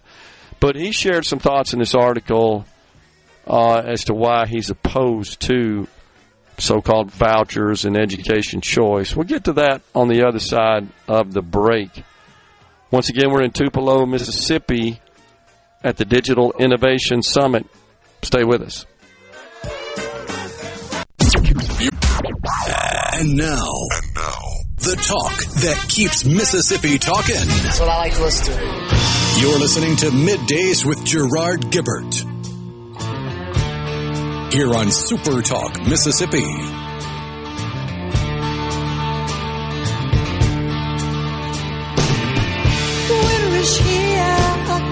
Welcome back, everyone. It's hour 3, the afternoon portion of Middays from Tupelo, Mississippi, for day 2 of the Digital Innovation Summit on this Hump Day. It's our pleasure to welcome now David Rumbarger, President and CEO of the Tupelo Community Development Foundation. David, thanks for coming on. Oh, it's great to be here. Another great digital innovation summit here in Tupelo, well attended, leaders and executives from the private sector, the educational community, and of course the telecom and information technology world as well. Great speakers. Overall, a success here. Oh, I'd say so. It was good to hear from lots of the speakers and lots of our business and industry here, being able to understand kind of the challenges we have in front of us. We think all these changes are behind us. Yeah, just getting started. They kind of predicted it was not going to be that way, didn't they? Absolutely. Exciting, opportunistic. Invigorating in my view. Yeah. I love to see absolutely our state on the move in that respect. All right, talk to us about the Community Development Foundation. What do you guys do exactly? Well, we've been around for 76 years. We're the Chamber Economic Development and Council of Governments for Lee County, Tupelo, Baldwin, all the folks around here. We've got 8 communities that are involved in this, and it's a community that grows, almost doubles on a daily basis because of the population between North Mississippi Health Services, Cadence Bank, Toyota, and others. I mean, people come here for it's the old farm-to-market town, but it's now a jobs market because people come here for the jobs. No doubt about it. And so something that appears to me fairly evident, David, is the synergy and the cooperation among the various municipalities and counties that kind of make up this region of our state. I don't see that quite at the same level in the other parts of the state. Anything you attribute that to? Well, we've got a long history of working together. You know, at the turn of the 1900s, we were the poorest county and the poorest state in the nation. You know, Lee County was made from Etowah and Pontotoc County. They took half of the two counties and put it together and made a Lee County in the 1870s. So, I mean, people had to really look among themselves to be able to be successful. And George McLean, our founder, said, you don't look to Washington, don't look to Jackson, look among yourselves to get something done. Yeah, which I think was a great point. So I received a message yesterday from Gordon Fellows, who, of course, serves, I should say, as the director of the Mississippi Bankers Association. Right. He said, Tupelo is the smallest city in the country that plays headquarters to two banks, each with assets larger than $10 billion. So it's kind of a banking hub. It is a financial hub here. Yeah, when we recruited Toyota in 2007, we went to Georgetown for an example because they had a Toyota plant for 20 years. And one of the big things they said was that before Toyota, they had 3 banks. After Toyota, they got 15. Well, same thing happened here. We had 4 banks in Tupelo before Toyota. Now we've got 14 banks. So it is a financial center for North Mississippi. Yeah. That's fantastic. And, of course, great health care in this region as well. Fantastic health care. A lot of clinics, over 480 doctors in this community providing all types, 36 different specialties. So it's really a health care center for the region. Yeah, provides a lot of employment and, of course, world-class health care services to the folks in the community. Absolutely. And, you know, it's a rural community. Yeah. I mean, a lot of people come out of Corinth, they come out of Boonville, they come out of lots of different places to come here for health care. So it really draws in almost from 18 to 20 different counties in our region.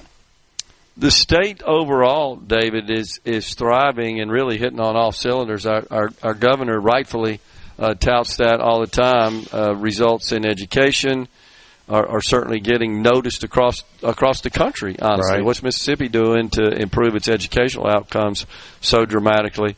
Lots of investment, economic development on the move, MDA, local economic developers doing a great job. It just feels like the future is bright for our state. Well, we've got a tremendous area here because, I mean, when you think about it, you got the world's most popular car, and the Corolla being produced here. Yeah. You got Goodyear making 32 million tires a year, here. You've got Stanley Black & Decker, which one is the marquee, and then, of course, Ashley Furniture, the largest furniture manufacturer in the world. So we are very blessed with some quality employers paying great wages, paying great benefits, and it really is ginning, as you say, right now. Yeah. Seems to be hitting on all cylinders for sure, and adding new companies too. Right, more in the works, no doubt about it, which is really neat to see. I think the governor has been hyper focused on economic development as he should be. He has, and Liebherr Corporation, our newest member here, going into the Hive, going toward Oxford on 76. He was really involved along with Bill Cork in making sure that they got everything that they needed from stem to stern. And that was a difficult. You're in competition on those. It's like the SEC. I mean, we're competing with Louisiana, Tennessee, Alabama, Georgia, South Carolina, and you have to differentiate yourself. And a lot of times, Mississippi, our differentiation is not as quality as some of the others, and so we have to work very, very hard to make that bar, make that standard, and we actually have to go beyond, Gerard, because if you don't go beyond, then you're just meeting the competition. You actually have to beat the competition in these things. 100%, totally right. But these decision makers are taking note. It appears to me, David, right? They're seeing the good things happening in Mississippi, that we have an abundance of all the resources and all the infrastructure that they need to succeed in whatever project they're thinking about. And so we're making our way up to the top of the list in a lot of these very fierce competitive situations. I'd say Governor Reeves is on a reputation roll at this point in time. Yeah, really. That's absolutely true. And things that happen in one part of the state affect positively other parts of the state as well. Absolutely. Absolutely. You look from the coast all the way to DeSoto County, and there's a lot of things that are going on positive for Mississippi, and we're making investments in the future too. Yeah. Here we've focused on that workforce development all throughout the, K through 12, high school, from experiences to community colleges with assets into the four-year institutions to deliver to employers that quality individual that they can, again, train.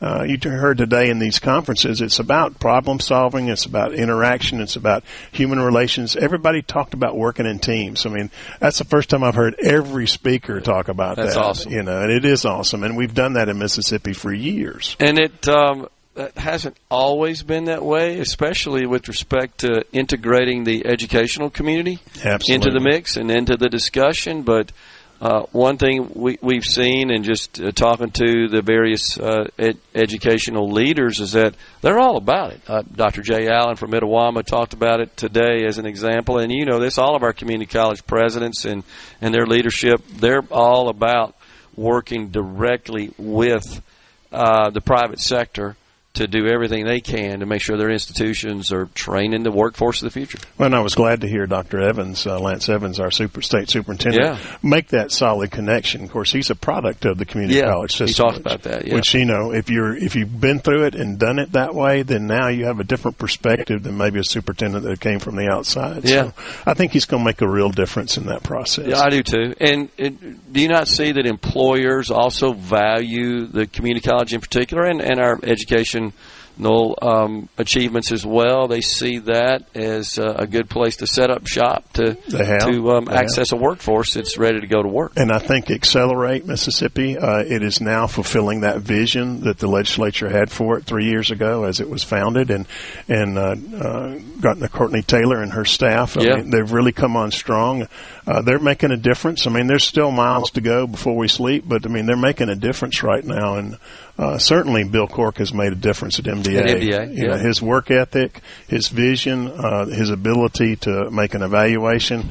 I've enjoyed working with Bill. I mean, it's still a state bureaucracy. I mean, you still have to work with that. He knows that too. He does. He does. He's pretty frank about that. But internally, though, the people at MDA, I think they've got a new perspective. They're helping us win. They're helping us meet challenges, and it hadn't always been that way. Yeah.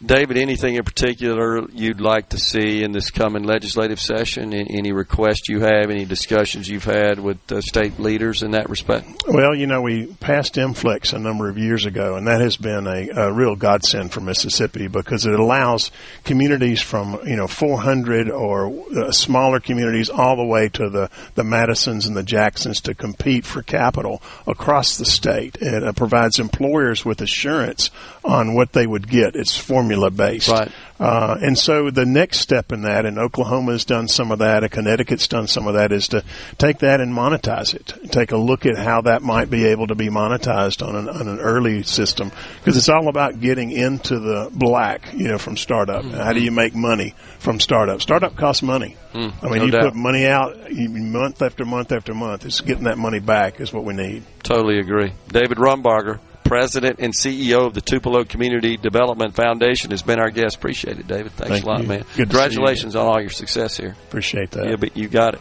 We're stepping aside for a break. We're coming right back. MidDays, once again, is in Tupelo, Mississippi at the Cadence Bank Arena and Conference Center for the 2025 Digital Innovation Summit. We shall return.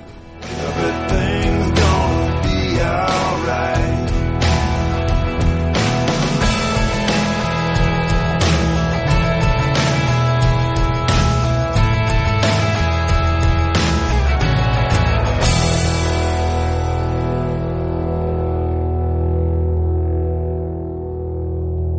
Trust Cares are proud. You're listening to MidDays with Gerard Gibert, here on SuperTalk, Mississippi.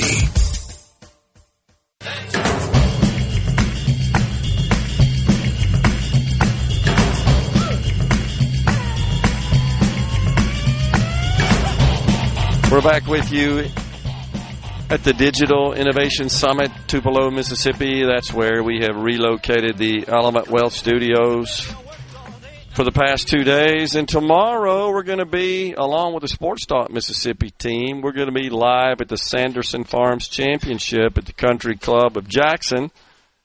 The tournament officially underway this week. Looks like the weather's going to cooperate. Should be a good one. Get your tickets today at SandersonFarms.com. Click on tickets and support charities, including Children's of Mississippi. So Sanderson Farms Championship at the Country Club of Jackson. On the C Spire text line, I was talking earlier about liberals just don't seem to have a sense of humor. Don't laugh. Dan in Hattiesburg says, Gerard, the only time they laughed was when Charlie Kirk was assassinated. That's sad but true. They do seem to find loss of human life, especially those with whom they disagree, to be humorous because they're sick. Tim McGee says, as long as the lieutenant governor doesn't want the school choice bill and mobile sports betting bill, it will never pass in the Senate. I'm sorry, but this is mostly on him, in my opinion. No doubt about that, Tim, but I will point out that let's look at the House side. The only thing we could get through the House, and I still think that's the case today, is portability, public-to-public transfer. The bill that Representative Jansen Owen authored last year did pass the House, was transmitted to the Senate, failed in the Senate, pocket vetoed by Senator Dennis DeBar. I know I've beat this horse to death, but it's worth the continued discussion. He chairs the Education Committee in the Senate. Didn't even put the bill up before the committee. Yeah, but that feels like passing the buck on Delbert's behalf. Delbert gave DeBar the power to do that and continues to do so. Here's the caveat I'd make. I generally agree with you. But he has indicated on the show, he's indicated privately, he does support portability, and once again I point out, for failing districts/schools, because he's used both. And there is a huge difference between failing districts and failing schools. I'm with you that he does not support universal portability, not to be confused with universal school choice, and that's what Jansen's bill did. It didn't require that the school where a student is enrolled and wants to transfer be a failing school or district. Just it would be available to any student in any public school without their home school blocking such a transfer. That's as far as I've ever heard the lieutenant governor go as far as any support of school choice. And he whenever I've talked to him about it, Rhino, he's always said, well, you know, Gerard, we already have school choice. I said, well, yeah, we have education savings accounts for special needs students and dyslexia students with dyslexia. However, as we talked about a couple of days ago with respect to the special needs, that's only available for private schools. So if a student wants to transfer with special needs from a public school to another public school because they feel like that public school has perhaps better resources to address their kids' special need, their child and student special needs, they can't do it. The ESA is only available to transfer to a private school that would accept them and has the means to take care of their special educational requirements. My response to that is talk is cheap. Actions speak louder than words. If he continues to act by putting people in place to pocket veto agenda items he doesn't publicly want to agree with, then it still falls on him. He can talk all he wants to. Until he takes action, it's still on him. I'm with you.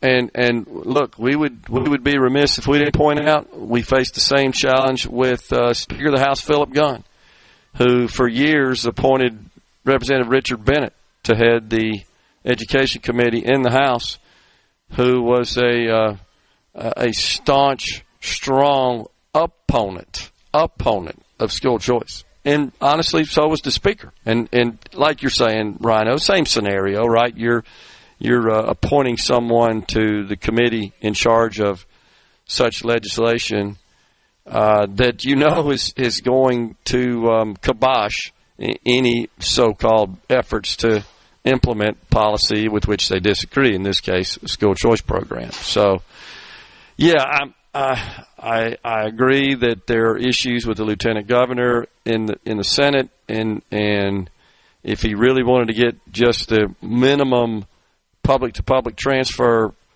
implemented, passed into law that would apply only to failing districts or schools, whichever he could go along with, he'd put somebody different than DeBar as the education committee chairman. Totally agree. Over in the House, I think, and this Tim is the one that got this started, he's right about the lieutenant governor's opposition, but over in the House, legislation that would create a universal school choice program is not in a position to pass through the House. In fact, that's been attempted as recent as last year, and that was actually pulled back. You remember Representative Rob Robertson who said, yeah, it doesn't look like we have the votes for this. And it was a comprehensive, phased-in implementation of universal school choice in the vein of what was done in Arkansas, Louisiana, what passed recently in Alabama and Tennessee. And that was pulled from consideration. So still got some work to do is the point. Let's see here. On the C-Spire text line, Ben from Madison says, Delbert has also stated he supports the ballot initiative on your program, but obviously that was a lie. Well, in fairness, Ben, he supports it with requirements that are honestly just outrageous. The signature requirements, I don't remember back when all that was being deliberated. I know Rhino and I had all that committed to memory, but the threshold, the bar that the Senate wanted, that the lieutenant governor specifically wanted, was considerably higher than the one in the House with respect to signature requirements and some other restrictions on it. So it's kind of like saying, well, yeah, I support it, but what I support is something that would probably never be used because the requirements are so onerous, nobody's going to attempt it, is what I would say. On the C-Spire text line, someone agrees with the lieutenant governor. We don't know this person's identity, and that's fine. You don't have to disclose that when you send us text on the C-Spire text line. Says Delbert received more votes last election for a reason. Great American and statesman. Delbert, great American patriot. So I guess this person believes that because the lieutenant governor is really the block, the holdup on implementing education freedom, that he's an American patriot. So, Rhino, I'm having a hard time reconciling. I equate patriotism to American freedom, the liberties that were entrenched in our founding that we all enjoy.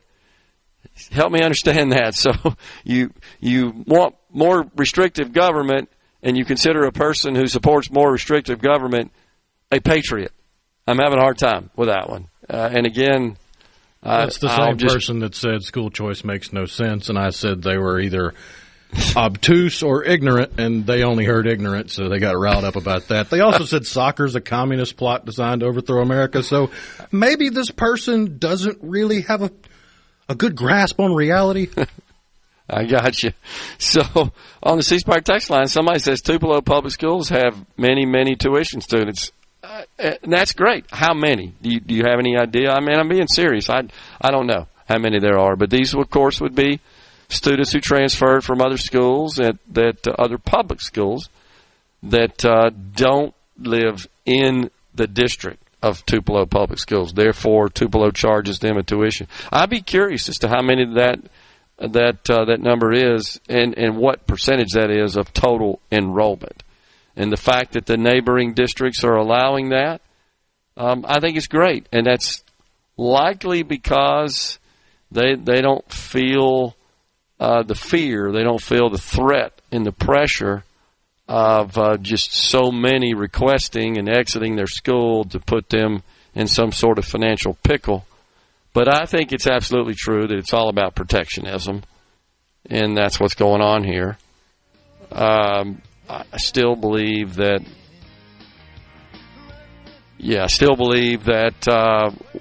what matters most here is we're empowering parents, students. We're empowering them with the freedom to choose the education setting they believe is best suited for their particular student. It's period, end of story. Nothing else really matters but that, other than extending this freedom and this power, empowering these parents and students. That's all this is about. Period, end of story. We're stepping aside for break. Half an hour of Middays remains from Tupelo at the Digital Innovation Summit. Stay with us.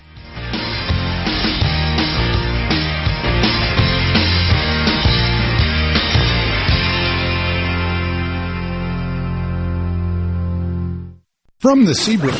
You're listening to Middays with Gerard here on SuperTalk, Mississippi.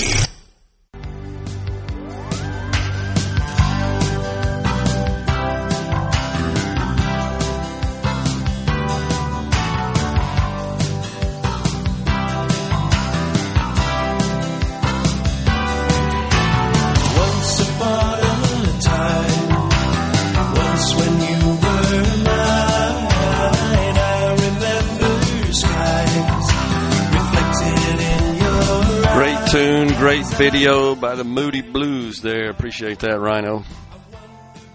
That's a good one there.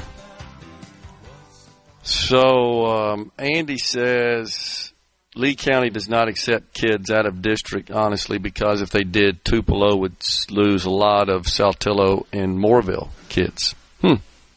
Gotcha.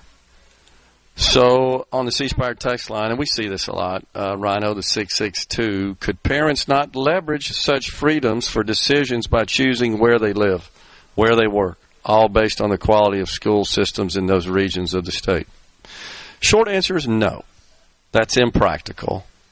And it still does not justify why government restricts a student to attend a school simply based on their address. And no, it's not that easy. It's not that straightforward. And like I said, not that practical for someone to just uproot where they live and move to a different district for the purpose of attending the schools in that district. There are a million factors that figure into that particular scenario. Affordability, availability, could have medical health issues in that maybe they're the parents of students or caretakers for senior members of their family. Just a million different things. They don't possess the skills to work a job that would be potentially available, or even just job availability overall. So no, that's not really practical. I know that comes up a lot from opponents of education freedom, but why does government restrict based on your address? What's the logical reason for that? I can't come up with one. And why are schools and entrenched establishment educators and those that are part of that community, such as the Parents Campaign, why are they so opposed to competition? Why are they concerned about things that they really overblow all the time? I believe that competition improves output and quality. It doesn't matter what the discipline or endeavor is, and it applies to education as well. And this would, education choice would promote competition. Okay, so this person said, I'm not an opponent, just trying to gather information. So I'm quite certain that there are parents, caretakers, guardians of public school students that have thought through that. Hey, let's move to a different district to get a better school. But there are a million obstacles to that. It's just not always practical. It's not always doable. And that also doesn't take into consideration the fact that if money were portable and follow the student, what you'd have are the creation of more charter schools, more private schools, more micro schools, more homeschooling, all the above, which of course poses competitive threats to traditional, fully protected by the government public schools as it stands right now. So that's what it's about. Tyler in Corinth says Chris McDaniel would have been for school choice. I think he probably would be as well, but he didn't get elected. Let's see. There's something else. Thompson Greenwood just insists that we got to get everybody's vote on the record, and I maintain, Rhino, that we know where everybody stands now. And I can assure you that the people that are plugged in do. Yeah, the average voter that doesn't pay a whole lot of attention to politics, it's a lot easier for them to look at a vote tally than it is to figure out what their representative has insinuated without any actual actionable proof. Well, the group that influences votes on this matter more than any are school boards and superintendents at the local level of the school districts. Yeah, I mean, they don't want any competition. They haven't ever had any competition.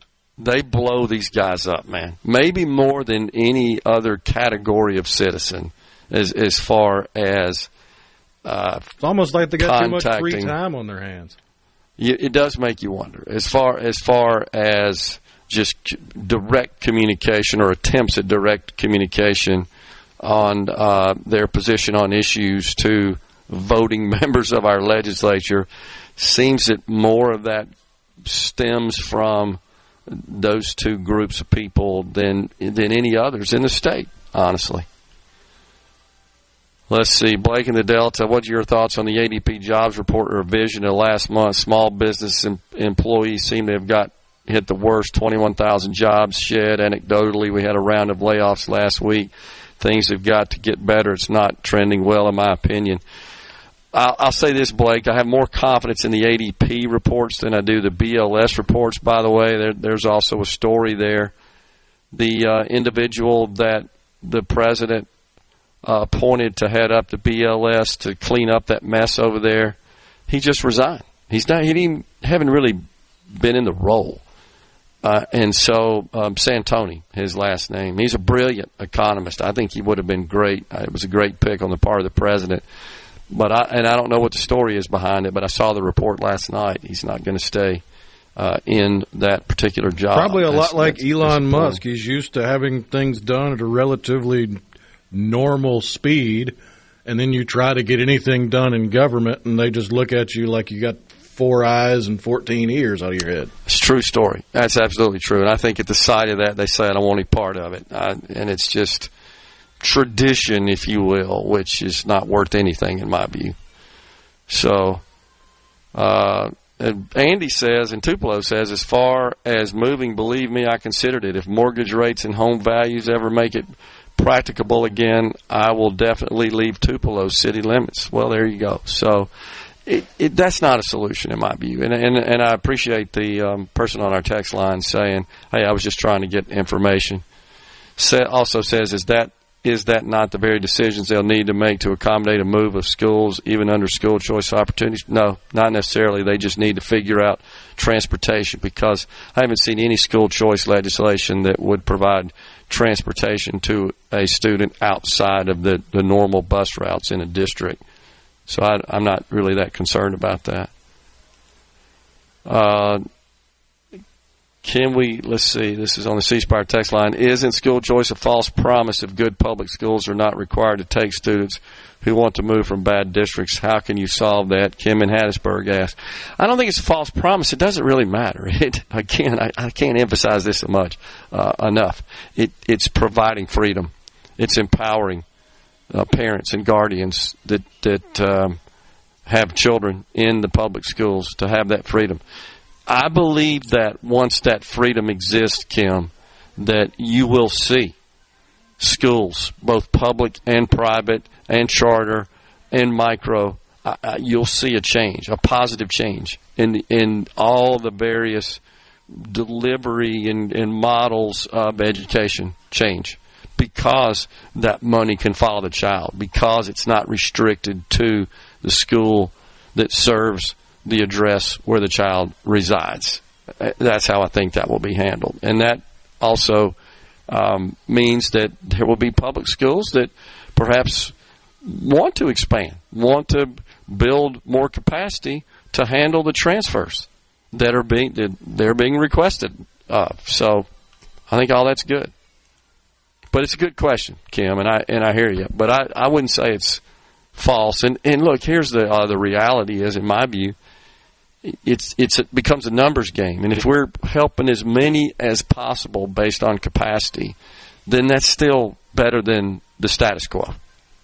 And we continue to work towards building out capacity and providing multiple options so that hopefully all students and families can educate their child in the best possible setting. Well, the other point to make is that if a student's parents or family are engaged enough to jump through the hoops to get their child transferred, that student is likely the very kind of student that the accepting school would want, with engaged parents and family. No doubt.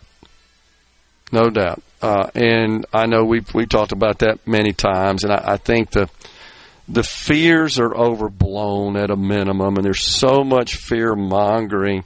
That's something else I've been dying to point out, and I have been remiss in just forgetting about it and not getting to it, and that is this whole idea that taxpayer money is being diverted away from public schools in the form of vouchers to pay for private school education.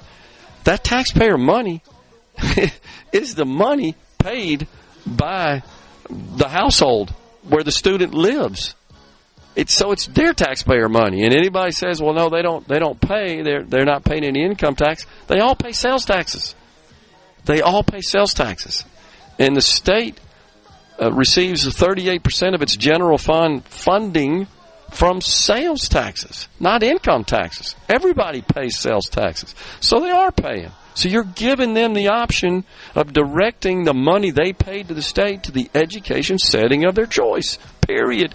End of story. Final segment from Tupelo after this break.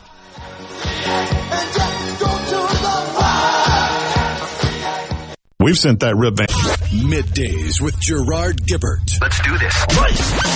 On SuperTalk, Mississippi. Let's go.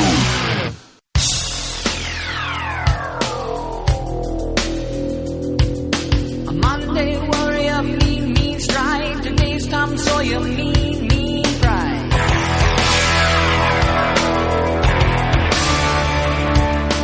Welcome back, everyone. Middays from Tupelo. The Digital Innovation Summit 2025 is in the books. We're wrapping up final segment here. Ben from Madison says, I think it's also important to point out many of our gains in education were due to bold action. It was met with resistance that education is receiving now, yet met with the same resistance. That's true. You're right about that, Ben. There was some pushback on that, but it turned out to be the right thing to do. Mark in Petal says school choice can only be effective if the school parent has the same accountability as our public schools. I'm just going to say again, Mark, it doesn't matter. And I'm not trying to be confrontational or condescending about it. The market will sort that out. You could make the same case for anything anybody procures.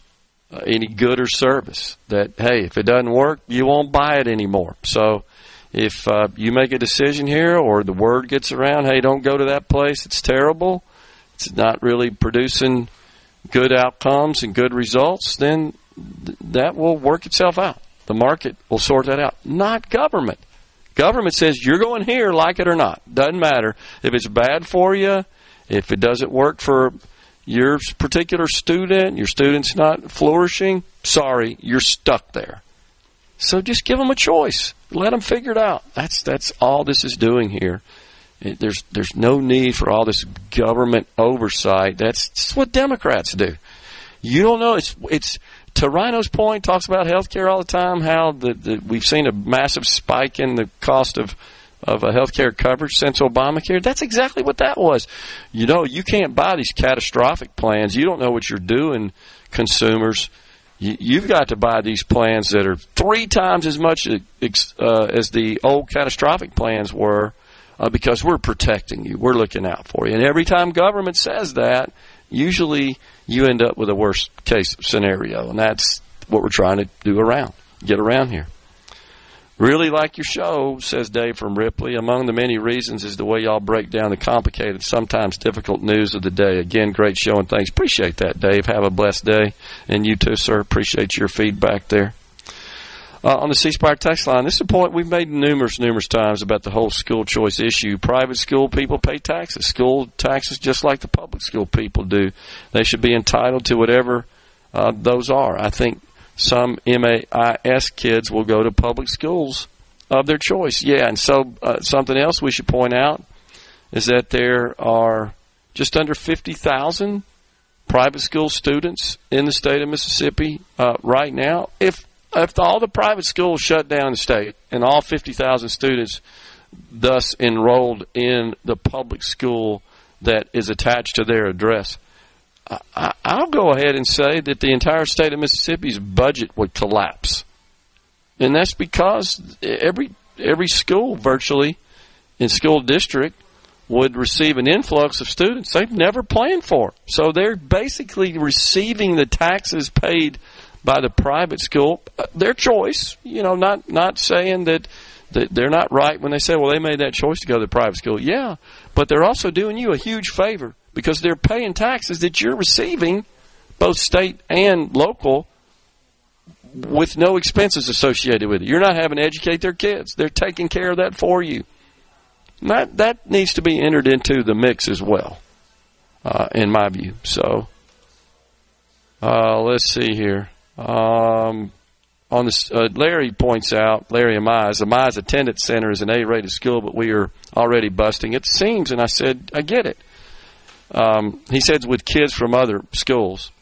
I understand, but you wouldn't be required to, a public school wouldn't be required to accept transfers if they have no capacity. That was written into the legislation last year, authored by Representative Jansen Owen, that did pass the House, but again, never got to the table in the Dennis DeBar's Education Committee in the Senate. Larry says, I know, but we already have freedom of movement. No, we don't, Larry. I don't know how to make that point any clearer. When you're enrolled in a public school that's attached to your address, because that's what the law says, and you want to transfer, only if the school associated with that address approves the request for a transfer can one transfer. And it's impractical to think they can just move freely and shouldn't have to. That's the bigger point. Really shouldn't have to. If government would get out of the way, they wouldn't have to.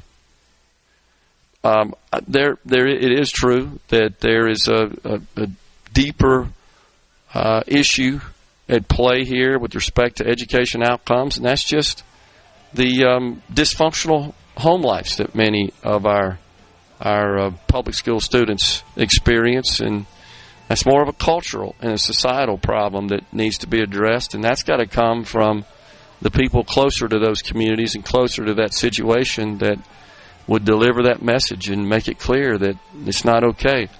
I personally believe that as long as we see 57% of the babies, the live births in Mississippi covered by Medicaid, that's a telltale sign that we're not really making any progress towards addressing the number one problem in our state, and that's poverty. Everything stems from that. We're out of here today at the Sanderson Farms Championship in Jackson at the Country Club of Jackson tomorrow. Until then, stay safe and God bless everyone.